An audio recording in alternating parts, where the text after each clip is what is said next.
How my fiancé's big secret turned my girls' trip into a fight for survival. So, this is the story of how my trip to Europe turned into the most romantic, and honestly, most bizarre, experience of my life. It all started when my friends Mia, Emily, and I decided to take a road trip across Europe before the chaos of real life kicked in. Mia was the planner, Emily had all these artistic vibes, and then there was me, Lily, the hopeless romantic, always looking for some kind of fairy tale moment. Spoiler alert, I found it. Anyway, about halfway through the trip, Emily casually mentions that her cousin's uncle owns this gorgeous villa in Tuscany. A villa in Tuscany. Obviously, we had to go. When we pulled up, it was like something out of a dream. This old coral-colored mansion with vineyards stretching to the horizon and this intoxicating smell of orange blossoms hanging in the air. And that's where I met Marco. You know those moments in movies when two people lock eyes and the world slows down. Yeah, that happened. He was standing under an orange tree, holding a basket of fruit, with the sun literally making him look like he walked out of a painting. His curls were dark, his smile was lopsided, and I swear, my brain short-circuited. Over the next few days, Marco and I spent every moment together. He showed me around the villa, introduced me to lavender fields that I didn't even know existed, and we spent hours picking oranges and laughing about the dumbest things. At sunset, we'd walk barefoot on the beach, the waves tugging at our toes. I've never felt so happy, so alive. And then, on the last day, it happened. We were in the garden, under the olive trees, and Marco just blurted out, "I love you. I don't want you to leave. Marry me, Lily." I froze. Not because I didn't feel the same way. I did. But because who proposes after knowing someone for 3 days? But then he looked at me with those ridiculously sincere eyes, and I couldn't imagine leaving him. So I said yes. We ran back to the villa, laughing like idiots. And when we told Marco's dad, who, by the way, is a very serious, intimidating man, he just stared at us. Emily acted like I wasn't even there, and the vibe was so weird. No congratulations, no smiles, just tension so thick you could cut it with a knife. The next morning, I couldn't take it anymore. I cornered Marco and demanded to know what was going on. Why was everyone acting like we'd committed a crime? That's when he got all serious and said, "Come with me." He led me to the vineyard, where the sunlight lit up the rows of grapevines, and then he took a deep breath. "There's something I need to tell you about my family," he said, his voice shaking. "Something that might change how you feel about me." Reeling from this confession, I found myself trying to guess what he was going to say before he could say it. Before Marco could say another word, the roar of engines shattered the calm. I looked up, seeing a line of military-style jeeps barreling into the property, their tires crushing through our serenity, and in an instant, the villa transformed into chaos. Bullets tore through the air, shattering windows and splintering wood. Machine guns, oozes. Was that a grenade? My brain couldn't keep up. The force of the first explosion knocked me off my feet. I hit the ground hard, the back of my head colliding with stone. My vision swam, the world tilting at an impossible angle. I could hear Marco shouting, but everything felt muffled, like I was underwater. Through the haze, I saw him crawling toward me, his face etched with panic. He reached out, grabbing my shoulders, his words barely cutting through the noise. "Lily, Lily, stay with me," his voice cracked, raw with desperation. "I love you, but this is why you can't be a part of my family. We've been at war with the DeLuca family for over a century." Marco's face loomed above me, his curls wild, his expression frantic. His words didn't make sense. War, a century. What century? I blinked, trying to focus. But the world was spinning, and all I could see were shadows and flashes of light. Marco's grip tightened. "But I love you too much. I can't let you go." Behind him, the jeeps came into view, their metal bodies glinting under the villa's bright sun. Men poured out, axes gleaming in their hands. The sound of their boots stomping onto the gravel sent a shiver down my spine. The villa, our villa, was under siege, and Marco was confessing his love, his secrets. My mind reeled as I struggled to piece it all together, the gunfire roaring in my ears like a cruel symphony. I was still reeling from Marco's confession, my mind a fog of disbelief, when headlights sliced through the smoke and chaos. It was Mia and Emily, pulling up in the rental car like something out of an action movie. Mia was behind the wheel, her knuckles white as she leaned on the horn, shouting out the window. "Lily, get in." Now, Marco grabbed my arm, pulling me to my feet as bullets whizzed past us. My legs felt like jelly, but somehow, we made it to the car. Marco flung the back door open and pushed me inside. "Go with them," he said, his voice firm despite the chaos around us. "Get out of here, Lily." "I'll hold them off." "No," I screamed, clutching at his arm. But he pried my fingers away and gave me one last, heart-wrenching look. "I love you," he said, before slamming the door shut and running back toward the villa, disappearing into the smoke and shadows. "Floor it," Mia Emily yelled, and we were off, the tires screeching as we sped down the gravel driveway. Behind us, the villa was a scene of complete mayhem, flames licking the sky, the sound of gunfire echoing through the night. I craned my neck to look back, hoping to catch a glimpse of Marco, but all I could see was chaos. "Who the hell are those guys?" Mia shouted, her eyes darting to the rearview mirror. A white Jeep appeared behind us, its headlights glaring like some predatory animal. "The DeLuca family," I mumbled, still trying to piece everything together. "Marco's family has been at war with them for generations. They're trying to take the villa." Even saying it out loud felt absurd, like I was trapped in some over-the-top action thriller. "Well, they're about to take us if we don't lose them." Mia swerved onto the main road, the rental car's small engine whining under the strain. Emily was in the back seat with me, her hand gripping mine so tightly it hurt. The Jeep was gaining on us, its passengers leaning out the windows with guns in hand. "Hold on," Mia shouted, veering onto a narrow dirt path that cut through the vineyards. The car bounced violently, and I smacked my head against the window. Emily let out a string of curses, clutching onto the seat in front of her. Shots rang out, the sound sharp and deafening. One of the side mirrors shattered, and I let out a scream. "This is insane," Emily shouted, her voice tinged with panic. Up ahead, the dirt path forked into two directions. "Which way?" Mia yelled. "Left." "No, right," Emily and I shouted at the same time. Mia growled in frustration and took the left, the car skidding as it narrowly avoided slamming into a tree. The Jeep followed, its headlights bouncing as it tore over the uneven ground. In the distance, I could see the faint glow of a highway. "The airport," I gasped. "If we can make it to the highway, we can get to the airport. That's a big if," Mia muttered under her breath, but she pressed harder on the gas. The car hit a steep incline, and for a horrifying moment, I thought we were going to roll backward. But somehow, we made it over the crest and onto the highway, the smooth asphalt feeling like a lifeline. The Jeep was still behind us, but its tires weren't made for the highway. We hit a pothole and Mia slid through it. Staying hot on her trail, their wheels struck the sharp ledges of the hole, and with a loud pop, it spun out of control, toppling over and smoking. Traffic behind the Jeep came to a screeching halt, creating a barricade between us and the DeLuca family. With a cheer we sped towards freedom, but my smile vanished as I looked back, seeing Marco's face. Then everything began to lag behind. MPS by the time we reached the airport. I was shaken to my core. Mia slammed on the brakes in front of the terminal, and we all spilled out of the car, shaking and breathless. "I can't believe we made it," Emily said, her voice trembling. I didn't answer. My mind was still on Marco, wondering if he was safe, if he'd survived the chaos.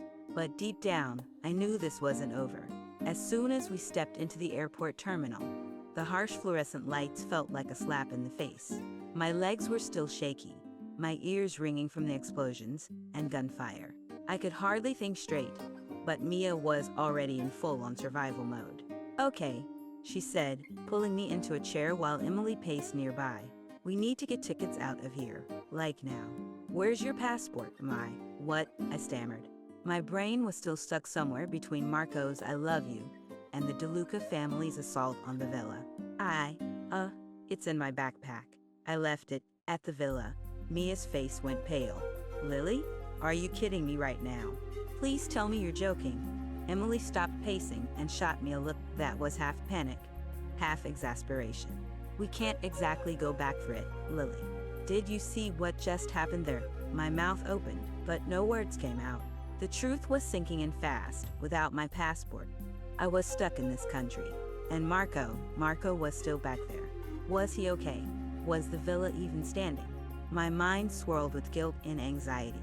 We'll figure this out, Mia said finally, gripping my shoulders. But first, we need to get somewhere safe. Let's find a hotel near the airport for the night. Lily breathed. We'll think of something in the morning. But morning felt a lifetime away. As we sat huddled in a corner of the terminal, I kept replaying everything in my head. The laughter in the orange groves, Marco's confession in the vineyard, the sound of his voice saying, "I love you," like it was the most important thing in the world. And now, here I was, miles away from him and everything we just started to build. I knew one thing for sure. I couldn't leave without knowing if Marco was okay. No matter what, I had to find him. The danger, the chaos, none of it mattered if it meant leaving him behind. By morning, I had made up my mind. The morning sun did nothing to erase the dread that had settled over me. My purse and passport were still at the villa, but going back felt like willingly walking into a war zone. Mia, Emily, and I crouched in the alley behind the hotel, armed with what could only be described as a collection of sad excuses for weapons. A toilet plunger, a broom, and Emily's pepper spray. We looked like a very unconvincing superhero team. We'll sneak in, grab the purse, and get out, Mia whispered, her tone overly confident. I wasn't convinced, but what choice did I have? The villa was in ruins when we arrived. Smoke curled into the sky, and the once beautiful vineyards looked trampled and torn. The morning sunlight filtered through the broken windows of the villa, painting the chaos inside in harsh clarity.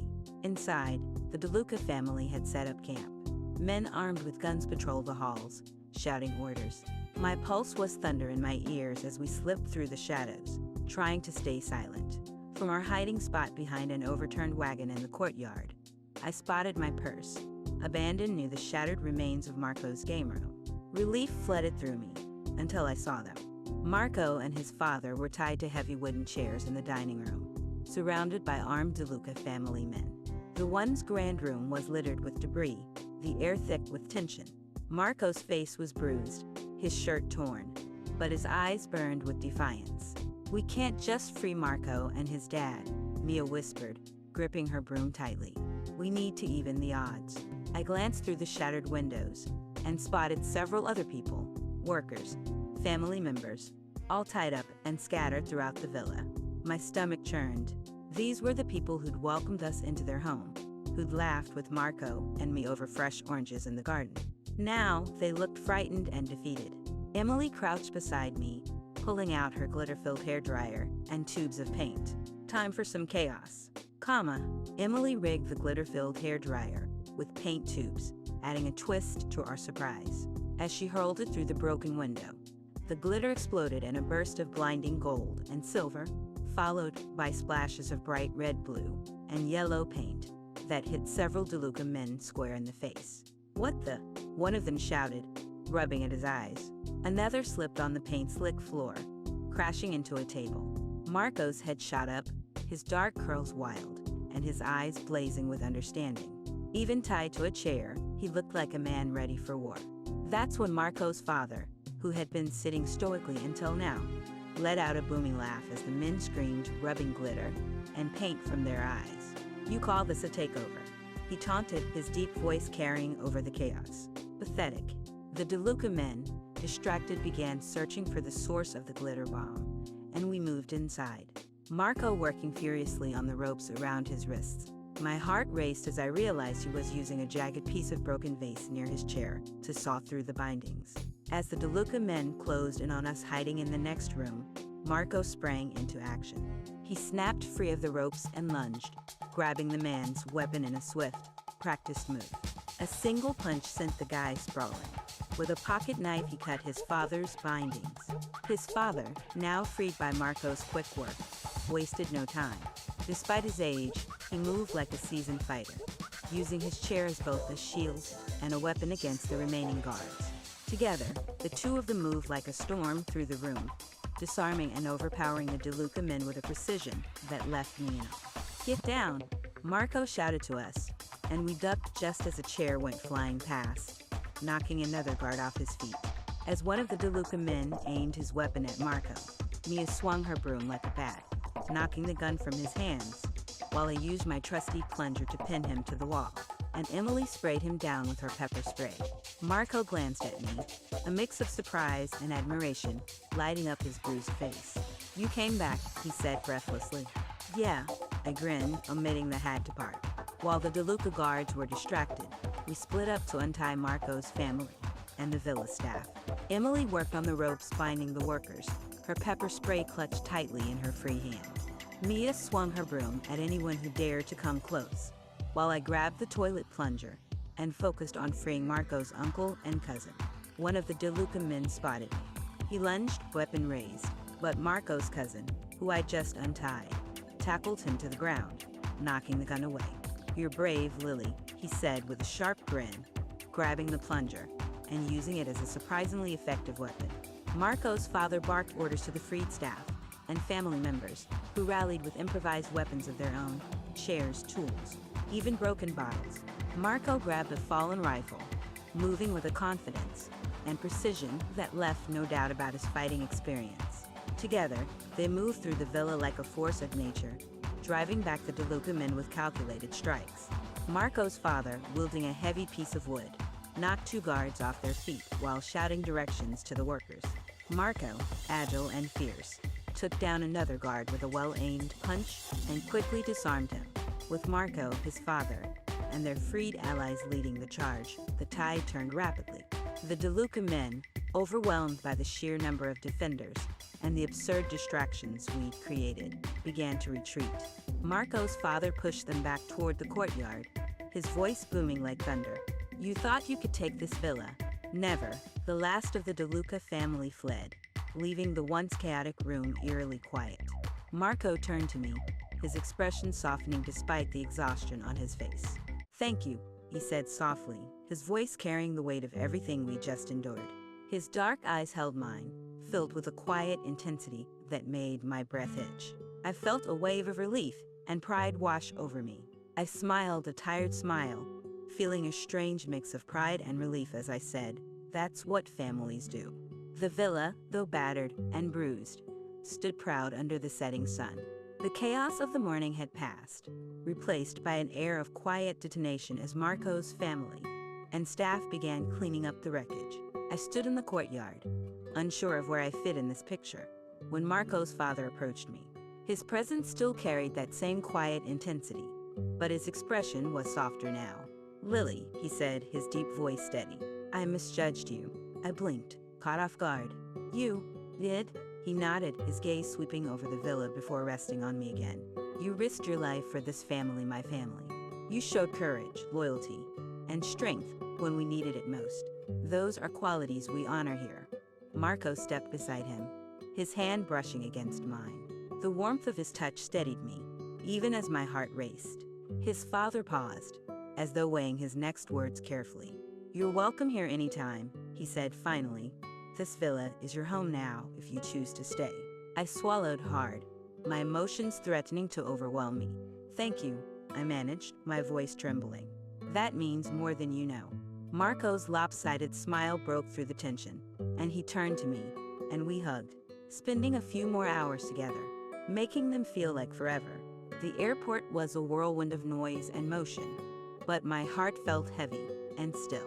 My flight was about to board, and as I clutched my purse, I couldn't help but glance back one last time, hoping for a miracle I didn't really expect. And then I saw him. Marco stood at the entrance, disheveled and breathtaking, his curls wild from the wind. He strode toward me, his steps purposeful, and my heart leapt into my throat. When he reached me, he held out a hand, and there it was, my passport. "Marco," I started, but he cut me off with a crooked smile. "I'm beginning to think you're leaving this on purpose," he said, his voice warm despite the sadness in his eyes. I laughed, tears blurring my vision. "I swear I'm not." His smile faded, replaced by something more serious. "I didn't want you to leave without saying goodbye," he said softly, "without telling you again how much you mean to me." I couldn't speak, the lump in my throat too big to push past.